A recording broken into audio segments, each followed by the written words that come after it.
Alright, we're doing it live. Yo, what up? Welcome back. I know it's been a while. Over a month, I'm sure. Just a little update about what I've been doing. I quit my job in Oklahoma and finished my van build about 3.5 or 4 weeks ago. And immediately, right when I was done, went down to Texas for my niece's 3rd birthday and spent a week with my sister and around Dallas. Got to see her. Haven't seen her and my brother-in-law in a really long time, so I went and visited them and hung out with them for a while. And then there's a little festival in south of Dallas that I wanted to try to get into for free, actually, because I didn't have the money to pay for it. It was like a $120 ticket, and so then I had some friends going, so I went there. It was at the Texas at the Texas Motor Speedway, and yeah, I actually got in for free, and got like free parking and everything.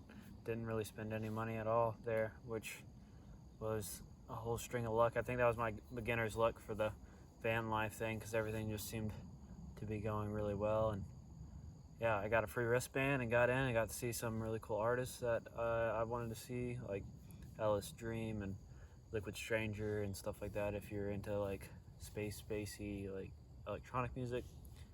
But after that, I decided to kind of go all around Dallas, and I've just been door dashing for money, so I kind of went all the way around. I really liked Waxahachie, Texas, if that's how you pronounce it. It's in south of Dallas. I spent a day there after the festival, and it was a neat little town. I like spending time there, but my allergies were kicking my ass, so I was pretty much bedridden for a whole day. But yeah, I kind of just did a full circle around Dallas and in it, and kind of saw all around, and it was cool. It's not my favorite city or anything like that, but yeah, and then I decided to head down to Austin and spend a week there, which is definitely one of my favorite cities I've been to. I was not expecting it. It's super hilly, super green. Got to go to the highest point called Mount Bonnell.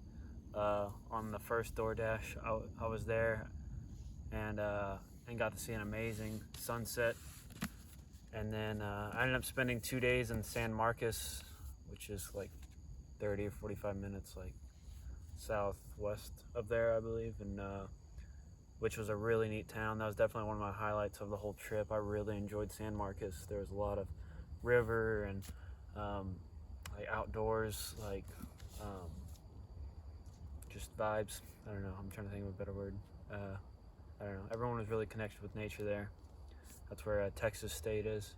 But I really enjoyed my time there. I actually met up with a buddy who I'd only met once, who lives there, and he like is a captain of like a pontoon boat that he just like takes out for this lady for a side job. And so he took me out on the little pontoon boat just for fun. And so I got to get on the lake over there for free, and which is really cool. And then what else? I ate a lot of really good food in Austin. Austin is definitely a food city, which everyone has told me, but I wasn't expecting it to be so hilly. You know, Oklahoma's really flat, and I was just expecting the same. I've been around Dallas a lot, and it's a lot of flat land out there, so I wasn't expecting it at all. But I'm actually in Texas right now. Can you believe it? It freaking looks like a jungle out here. I never would have thought I would seen something like this in Texas. But yeah, and then after a week in Austin, I went to Houston. I wanted to spend a week there too, because I'd never been and didn't really know what to expect. But I'm having some family get-togethers this weekend, so I decided to make my way up a little sooner than I was expecting. And plus, Houston wasn't exactly what I had in mind. It's definitely not my favorite. I like Dallas more than Houston. I don't know, it's just such a big metro area. It took forever to get anywhere. But there was like the best coffee shop that I've ever been to, I think, in Houston. It was called like keep on wanting to say Argos, but it's wrong. It's like Agros or I don't know. I always get it wrong. But it's a really neat place. It's all Greek themed, and there's like Greek statues all over the place. And it's like definitely like a study place. It has a upstairs that's like a square, and it's just filled with two tops, and everything was packed. It was really cool. I actually wanted to just go back through Houston just to stop by there again, but I didn't have time. But yesterday I was only there for like a day, and then I decided to go to Galveston because I wanted to see the ocean. So I was actually there yesterday. Did some door dashing around Galveston, which was a nice little cool little island off of the Gulf. And yeah, it was definitely enjoyable. It was just it started to storm. It got really cloudy and rainy, and so I didn't really get to enjoy the outside very much. But yeah, so after that, I decided to come up. I've been staying mainly in like Planet Fitness parking lots because it's just so easy. I like taking a shower before I go to bed, so I go there and take a shower and then just pass out, and I know no one's gonna bother me. The worst thing about living in the van right now is just the humidity has been so bad. Thankfully today it's nice and cool. It's like 68 or 70, but the last few days it's been like 90s plus, and it's been raining on and off, and everyone's told me that the humidity in Houston is terrible, so I've just been sleeping like crap. But I'm going on my way to Dallas right after this. I actually just got done hiking a trail here in what's this? Oh, by the way, this is Sam Houston National Forest, so it's free to camp here. I would like to camp here tonight if I could, but I'm still like 6 hours away from Oklahoma, or where I need to be in Oklahoma, so I'm gonna do part of it right after this video and then do the rest tomorrow, so I don't have to do it all at once, because I need to DoorDash a little bit too, because all my DoorDashing time is getting taken up by driving places, so, and then gas money and everything. But yeah, so everything's been really neat.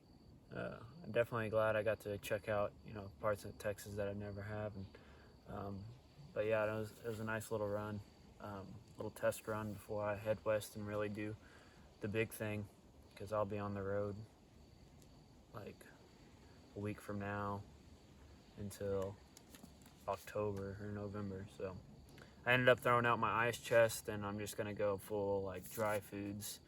It's just not worth it. Like, my ice chest just melted all the ice within like a day or two, and I thought it'd be better than that, and then everything got spoiled, and it just stunk up everything, and I'd have to get ice every few days, and like getting an electric one just takes too much power. I still need to get like a Goal Yeti Zero 400 battery and like some solar panels and stuff like that, but I just don't have the money for it. So we're gonna see how it goes. But yeah. So enough about catching up and stuff. I finally finished a book. That's a big reason I haven't made a video, and I wanted my first video on the road to be somewhere cool and unique, not just like in a parking lot or cramped up in my van, which I'm probably gonna have to do something like that. But I was gonna make one at the campsite I was at, but some people came around me, and I don't really like talking into my phone with people around for some reason. But anyways, finally finished a book. This is called How to Change Your Mind: What the New Science of Psychedelics Teaches Us About Consciousness, Dying, Addiction, Depression, and Transcendence, by Michael Pollan. This is like the first like real non-fiction research book that I've read, maybe ever, all the way through. No, not ever. But like definitely, I don't really read that many, honestly. Usually I like reading the like non-fiction literature books, kind of like Doors of Perception, where it's like he's talking about his own experiences. And right now I'm reading Travels with Charlie by John Steinbeck, which is crazy. I stumbled across it on the road at that Waxahachie coffee shop, and they had like a little free library, and it was in there, so it was just kind of like a perfect find for me. But yeah, this is more like research based. He does a lot of references. There's a different section in each book. At first I was kind of iffy because this guy hasn't ever really taken psychedelics before, or like really been a part of the world at all. and he's about 65. He's older. So I wasn't sure about getting, information from someone that didn't really like grow up with it or experience it them for themselves. But as I read along, I kind of preferred it, honestly. It was like someone who's of the older generation coming into it with an open mind, not really knowing anything about it, and you're watching his experiences as he like learns more and more, and then he eventually tries like psilocybin and LSD and ayahuasca. And it's like the third section. It's called Travelogue, and it's about him like experiencing these drugs and how it affected him and how it changed him. And it was just really cool. And I think it's kind of like the perfect book for like older people to get into if they don't know anything about psychedelics. But honestly, this is a book for anybody who has any interest in psychedelics at all, period. If you don't know anything at all, or if you do know a lot, I suggest you read this book, because for me it connected a lot of dots. I have a lot of I had like a lot of spotty knowledge, and it just kind of filled in all the gaps for me. Like the first section really goes over the history and the culture of it, and and how it came about, and then he also goes into the psychoanalysis of it and of modern day, and just like he kind of covers all of his bases, which is really nice, and it's really well researched. And it kind of sucks. I actually had a paperback version of this, and I was annotating it constantly, like circling every name, underlining everything I thought that was important. Like there's so many things he references that like I hadn't heard of, or had heard of and didn't really like think of it, but it just made me like want to read the first-hand account of all these things he's referencing. But I was staying the night in Irving, Texas, which is kind of like a Silicon Valley area of Texas, which I kind of just stumbled across. But I read on this bench in this really nice neighborhood that had like a pond. I brought two of the books with me, and I must have left that one just on the ground, because I put it on the ground and I was reading Travel with Charlie, and I was going to read both of them, but then I just got tired and decided to call it a night, and I think I just left it there, and someone must have picked it up or something. But I mean, it ended up pouring at like 7 in the morning for like 3 hours or something like that, and I like didn't even realize it until like after. And then, so I mean, even if it was there, the book would have been ruined. So I spent the next day going to Half Price Books and finding another copy, because at that point I only had like 90 pages left, and this was the main book I was reading. I was reading it like every day. I just really wanted to get through it, and yeah, so I bit the bullet and went and bought another copy. Luckily, this one was only like $13 at Half Price Books, and I bought the new paperback for like 20. So definitely check out used. I mean, this book's only 2 years old. It's from 2018, and I believe it won a bunch of awards. But yeah, other than just kind of like the basics, like he goes over the Renaissance of like how LSD was invented, and by Albert Hofmann in like the 1930s. He was a Swiss doctor, and invented it, and how it came over here and affected like Berkeley so much. And then he goes over, there's like a Renaissance section, a natural history section, which he goes into like mushrooms. This like mushroom expert dude that like completely blew my mind, because I've never really I'm more of a fan of LSD than shrooms, and so I've never really done shrooms that much. But there's always people that like prefer one or the other, and usually people prefer shrooms because they think it's more natural and it's not synthetic. But yeah, he goes into deep detail about this dude. None of my stuff's underlined, so I can't find it or anything like that. But just talking about like the consciousness of like mushrooms, and how like they're the oldest species essentially, and just a bunch of crazy stuff. I don't know. I don't want to ruin it for you, because it's definitely worth reading. And then after the history section, there's you know, the travelogue, and then there's the neuroscience, and then there's the trip treatment, and then yeah, that's the end. So it's almost like 4 or 5 books into one, because each section, I mean, some of those sections kind of go together, but one section from another is pretty different. So if one section's kind of boring you or anything, just push through. You know, once you get to the end of the section, it does a whole shift change. But yeah, 5 out of 5 for me. I'm actually about to give this, well, let my cousin borrow it, who's coming into town in Oklahoma. That's why we're having a family get together. So I'm gonna give this to him and have him read it. But yeah, thanks for keeping up with me if you are, and hopefully I'll be having some more videos coming more consistently. Now that I'm on the road, I'm reading a lot more.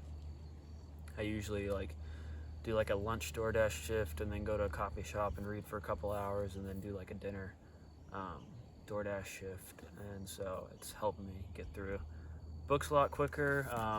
I'm gonna finish Travels with Charlie here pretty soon. I just started reading Great Expectations, which I'm actually really enjoying. I really love the vibe and the way Dickens tells stories. I can't wait to read like all of his works. But what else am I reading? I'm still only halfway through Phantom of the Opera, which I need to get back into, and I'm still very close to finishing Crime and Punishment. I just haven't picked it back up. So now that I have this one out of the way, and I can start finishing some more books, because I'm almost done or halfway through like 4 or 5. So definitely more will be coming, and yeah, thanks. Peace.